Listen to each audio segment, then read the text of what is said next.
paz do Senhor Jesus, meus irmãos. Glória a Deus. Queridos, eu quero convidá-los a abrirem as vossas Bíblias na segunda carta do apóstolo Paulo aos Coríntios, capítulo 7. 2 Coríntios, capítulo 7. Nós leremos a partir do versículo 1 ao versículo 12 de 2 Coríntios, capítulo 7. Segunda carta do apóstolo Paulo aos Coríntios, capítulo 7. E a nossa leitura para o nosso estudo está em 2 Coríntios, capítulo 7, versículo 1 ao 12. Mas antes, nós estudaremos esse capítulo e o tema que colocamos para guiar o nosso estudo neste capítulo é Unidos em Obediência. O nosso texto áureo diz: porque a tristeza, segundo Deus, produz arrependimento para a salvação, que a ninguém traz pesar, mas a tristeza do mundo produz morte. 2 Coríntios, capítulo 7, versículo 10. A nossa verdade prática diz: cristãos devem praticar o amor e o perdão recíproco, para que vivam em unidade.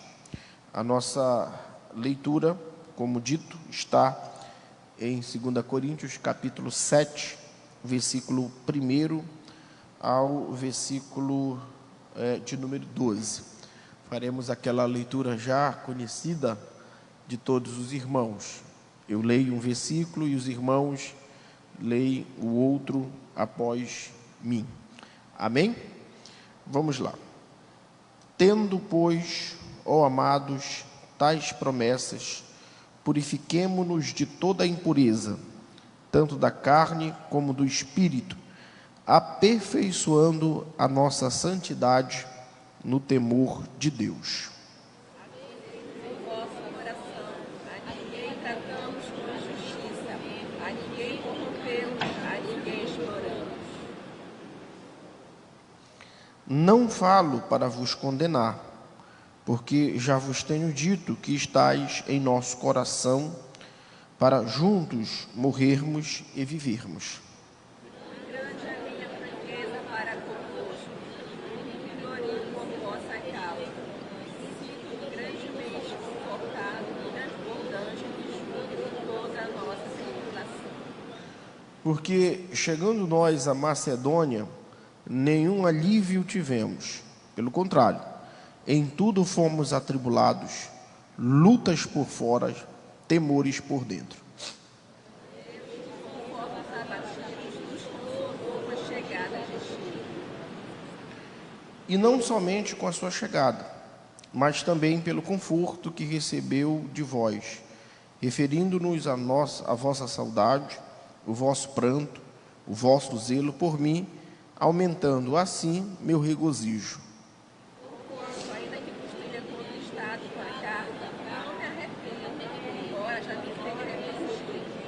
Vejo que aquela carta nos conquistou por breve tempo.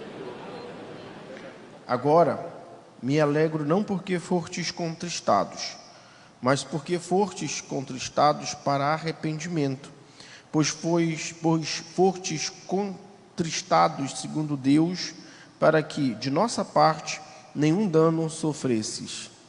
Que a tristeza, segundo Deus, produz arrependimento para a salvação, que a ninguém traz pesar. A tristeza do mundo produz morte. Porque quanto cuidado não produziu isto mesmo em vós, que segundo Deus fostes contristados? Que defesa, que indignação, que temor, que saudade, que zelo, que vindita. Em tudo destes prova de estardes inocentes neste assunto. Todos nós. Portanto, embora vos tenha escrito, não foi por causa do que fez o mal, nem por causa do que sofreu o agravo, mas para que a vossa solicitude a favor fosse manifesta entre vós diante de Deus. Aleluia. Os irmãos podem assentar-se, glorificando e exaltando ao nome do Senhor nosso Deus, porque Ele é bom e Ele é digno de toda honra e de toda glória. Queridos, como dito, nós, a partir de agora, estudaremos o capítulo 7 de 2 Coríntios. Portanto, nós estudaremos a 7ª lição deste livro, desta carta, que é de muita importância para a nossa fé cristã. É importante dizer aos irmãos que todas as cartas que Paulo escreveu, elas têm esse teor, teológico, esse teor de ensino, especialmente quando Paulo as escrevia às comunidades cristãs. Paulo sempre trazia informações muito teológicas para a igreja, para melhor fundamentar a fé dos irmãos. Haja vista que Paulo, ele não era somente um missionário, no sentido de ir e fazer a missão, ou levar o ídio, ou o evangelho.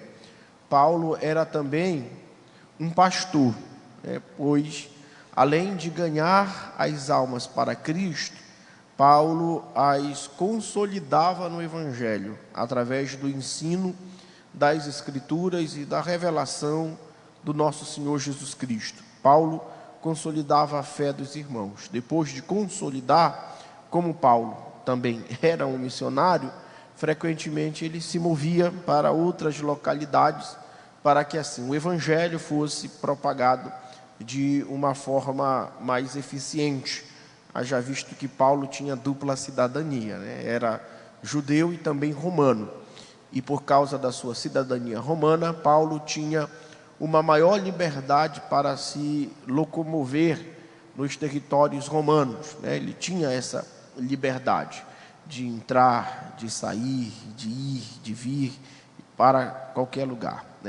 Então, é importante dizer que Paulo, ao escrever essas cartas, ele já estava ausente da comunidade cristã, especialmente da comunidade cristã dos irmãos que estavam em Coríntios. Paulo estava ausente.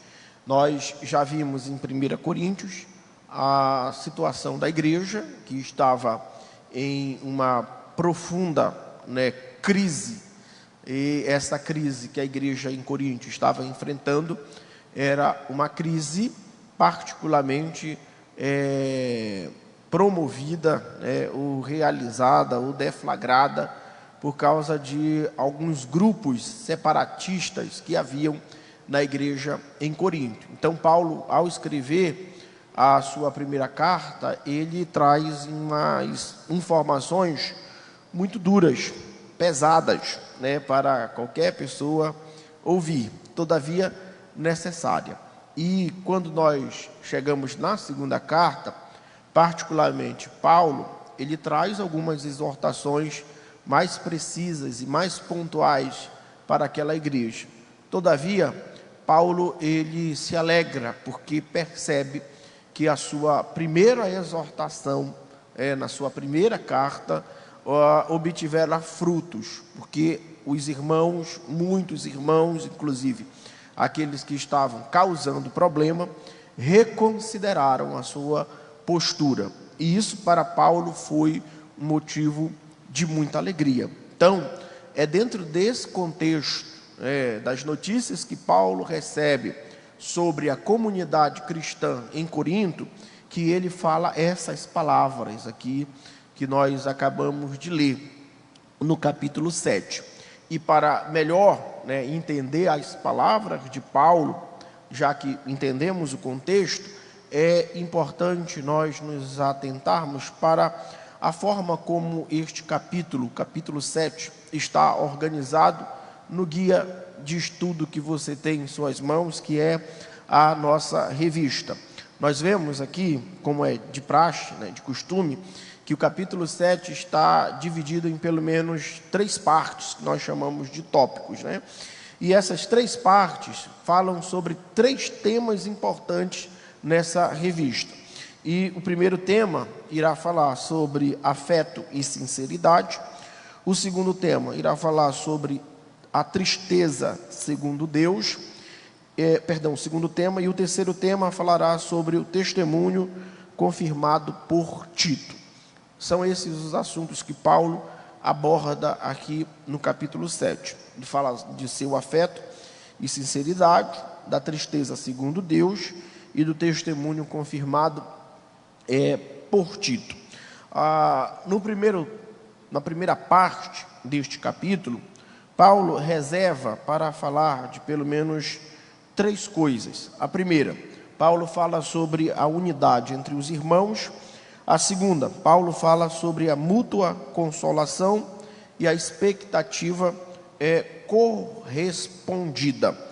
Quando nós chegamos no capítulo 7, Paulo ele traz um assunto muito importante, que é importante nós analisarmos. Capítulo 7, versículo 1 e versículo 2, Paulo diz: tendo, pois, ó amados, tais promessas, purifiquemo-nos de toda a impureza, tanto da carne como do espírito, aperfeiçoando a nossa santidade no temor de Deus. Acolhei-nos em vosso coração.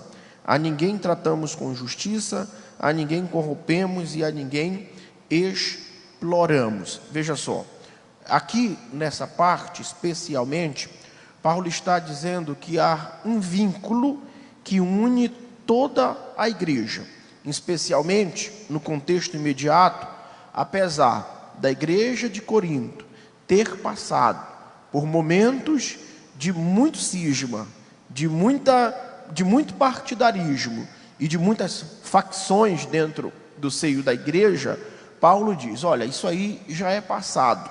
Agora é importante nós sermos unidos por um vínculo. E esse vínculo que une os irmãos, que atrai os irmãos, é o vínculo da santificação. É importante dizer isso, que para Paulo, a igreja, ela pode e deve estar unida nesse vínculo chamado santificação. Isso é tão verdade que Paulo diz: olha, irmãos, agora eu quero que vocês foquem nas promessas, eu quero que vocês se purifiquem de toda a impureza, tanto da carne como do espírito, aperfeiçoando a nossa santidade no temor a Deus. Veja só, que as palavras de Paulo, que é para toda a igreja, que a igreja agora, deixada as queixas de lado, deve passar por um momento de renovo espiritual. E esse renovo espiritual só pode se dar mediante a santificação, mediante o fato de que os irmãos precisariam se purificar de toda a contenda da carne, de obra da carne, e também de toda a impureza no espírito. Essas palavras de Paulo chamam a atenção, porque nós vemos que a santificação, ela produz esse efeito pleno em nós. Ela promove em nossos membros, em nossa carne, em nosso corpo, o desejo, a vontade, o querer de buscar a Deus, de estar próximo de Deus. Há um salmo de Davi, para substanciar essa minha informação a respeito da santificação, que diz, Davi diz em um salmo, se não me falha a memória, é o Salmo 103, uma das partes, não me recordo tanto o versículo, mas Davi diz que a sua alma anseia tanto por Deus, que até a sua carne deseja estar na presença de Deus. Ou seja, Davi estava experimentando um estágio de perfeição, de santificação, tão íntima, que a sua carne deseja obedecer a Deus. Isso mostra que Paulo está dizendo aos irmãos que é possível sim nós vivermos uma vida irrepreensível quanto à nossa vida material, quanto a nossas posturas propriamente dito material. E é isso que Paulo está dizendo, que a santificação, ela deve ser plena. A nossa carne deve ser santificada. Nós entendemos pela Bíblia Sagrada, também pela teologia, que é uma ferramenta de compreender a Bíblia, que a santificação, ela basicamente significa o fato ou o ato de Deus nos perdoar de uma vez por todas dos nossos pecados. A santificação é o ato de Deus nos regenerar, e também a santificação é o ato de Deus nos justificar. Ou seja, a santificação é um ato que faz com que Deus perdoe as nossas ofensas, faz com que Deus nos habilite para obedecer, nos regenerando, e faz com que Deus nos torne aptos, a partir dessa nova vida de Cristo, a rejeitar, a odiar toda prática de pecado. Então é isso que Paulo está dizendo agora.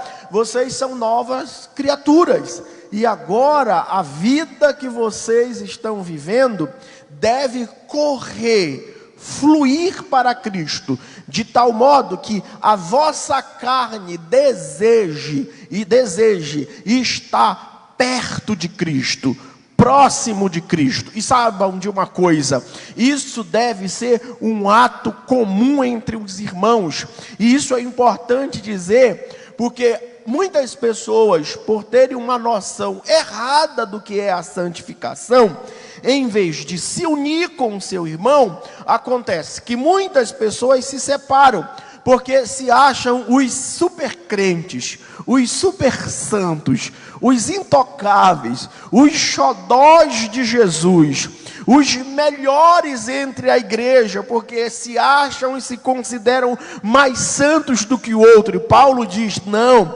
a santificação não é motivo de desunião entre vocês, pelo contrário, a santificação deve ser o vínculo, o elo que atrai toda a igreja a Cristo, em amor, em fervor, em temor, em unidade. Isso é maravilhoso.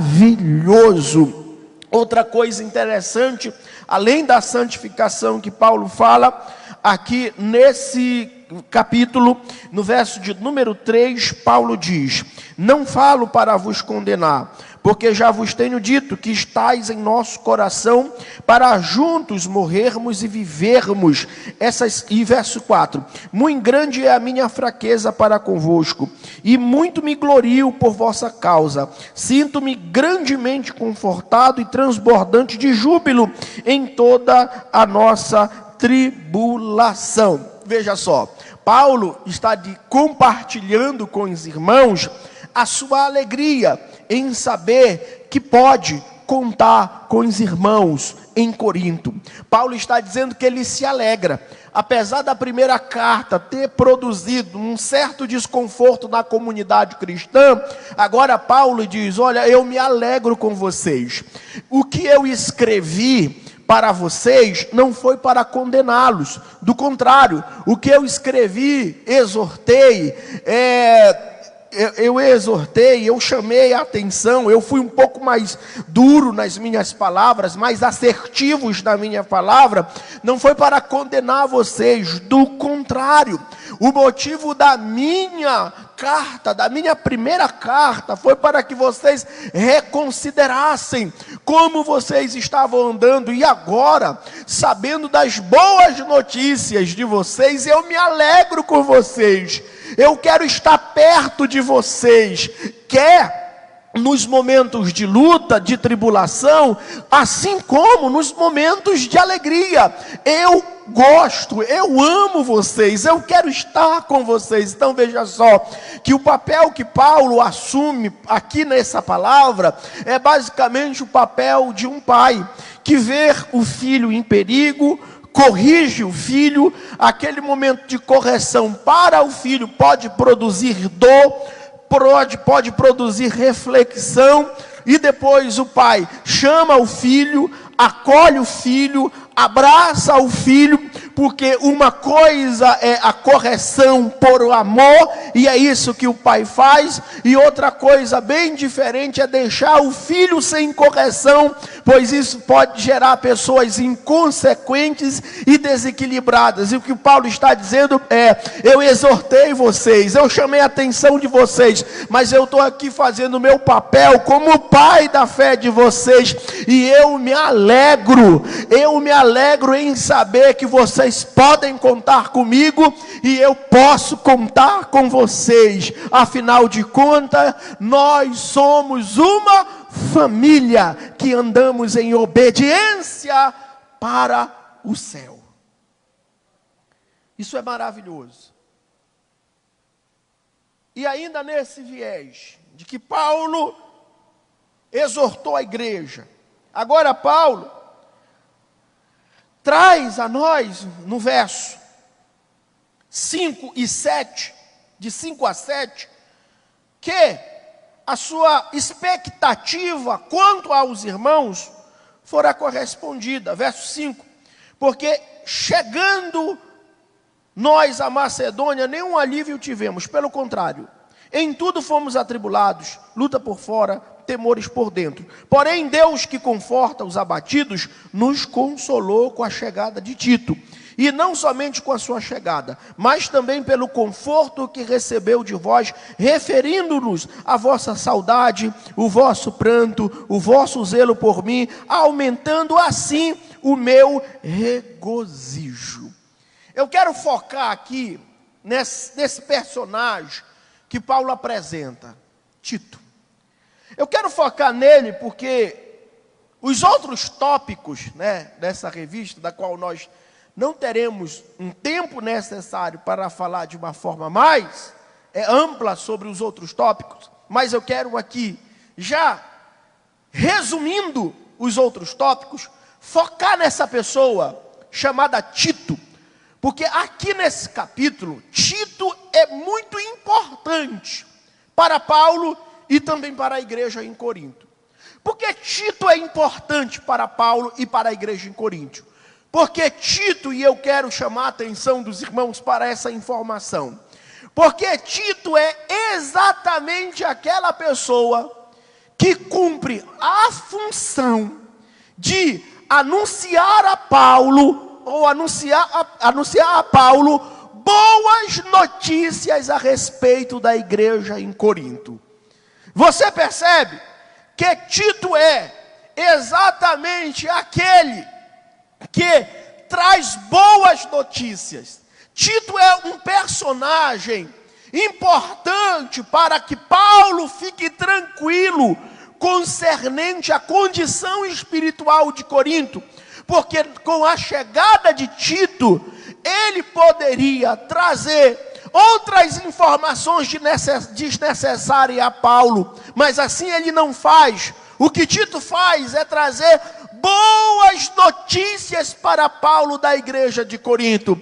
Então Tito é aquela pessoa que enaltece o bom andamento, o bom funcionamento da igreja, as boas obras da igreja. Tito não é um propagador de fofoca, Tito não é um propagador de coisas ruins, Tito não é um propagador de contenda. Tito tem uma mensagem para Paulo, e a mensagem que ele traz a Paulo não é que a igreja piorou, não. Tito faz questão de elencar boas posturas da igreja de Corinto, confortando assim o coração de Paulo. Isso é maravilhoso. Por que é maravilhoso, pastor? É maravilhoso porque nos nossos dias, aplicando para a nossa realidade, nós precisamos de pessoas igualmente a Titos no seio da igreja. No sentido de que hoje nós estamos vivendo, em muitos lugares aí, uma guerra no meio gospel. Eu nem vou chamar de igreja, porque pessoas assim não são igreja, que são apenas proclamadores de derrota, são apenas proclamadores de fofoca, são proclamadores e anunciadores de tragédias no meio da igreja, de tantas coisas boas que a pessoa pode falar da igreja, ela escolhe as piores coisas para falar. E isso não é o caso de Tito. O caso de Tito é: eu vou trazer a Paulo o que de melhor tem na igreja de Corinto, porque eu vejo que as palavras de Paulo estão produzindo reflexão na igreja. Nós precisamos de Titos na nossa geração. Que os fofoqueiros de plantão, que os anunciadores de desgraça sejam envergonhados, ou se arrependam em nome de Jesus, porque ainda há tempo de se arrepender, e que Deus levante uma geração de Titos, que olhe a igreja com bons olhos, porque a igreja é de Cristo, é a noiva de Cristo, ela é tratada por Cristo. Eu tenho 3 minutos aqui, e eu quero concluir em 3 minutos, mas falando de algo muito importante. É que após as expectativas de Paulo ser correspondida, e Tito ser essa pessoa que produz, que traz, que proclama boas notícias, Paulo agora ele chama a atenção dos irmãos em Coríntios, para falar a respeito da tristeza. Novamente, Paulo assume o papel de pai aqui. E Paulo diz que existem 2 tipos de tristezas. A primeira tristeza é aquela produzida pelo mundo. E nós entendemos que a tristeza produzida pelo mundo, ela se dá exatamente pelo fato de que o mundo produz em nós falsas expectativas. Nós, quando estamos desgarrados de Deus, corremos para o nosso próprio desejo, para a realização e satisfação do nosso próprio ego, e fatalmente iremos nos frustrar. E o mundo produz isso. O mundo, ou a tristeza do mundo, ela não produz nenhum tipo de reflexão. Agora, a tristeza que produz, que vem de Deus, no caso aqui, ela produz em nós uma reflexão. E nos leva a reavaliar a nossa postura, enquanto pastor, enquanto pai, enquanto filho, enquanto esposa, enquanto ente da sociedade.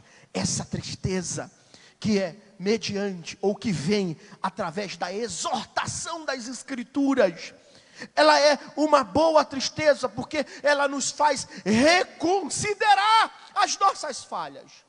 Ora, irmãos, nós estamos vivendo hoje tempos em que muitas pessoas não conseguem mais chorar pelos seus erros, chorar pelos seus pecados. Normalizaram seus pecados de a tal ponto de que vem domingo, vão domingo, vêm ao culto, saem do culto, ouvem a palavra, a pregação do evangelho, todos os domingos, e saem daqui e não se arrependem de seus pecados. Querem bênçãos, querem milagre, querem provisão, mas rejeitam toda a exortação das Escrituras no que se relaciona a abandono de pecado. E Paulo está dizendo: se vocês estão tristes porque reconsideraram que pecaram e necessitam de arrependimento, isso é bom, isso é uma tristeza que vem da parte de Deus, porque o Espírito de Deus não compactua com pecado. Glória a Deus. E para encerrar, Paulo, ele fala que o testemunho de Tito é importante, porque agora ele tem uma visão precisa das boas obras da igreja. Concluindo, numa questão mais íntima aqui, seja um Tito nessa geração, seja proclamador, anunciador de edificação, não de desgraça, não de fofoca, não de contenda, mas seja um Tito, em nome de Jesus. Que Deus e Cristo nos abençoe nessa manhã.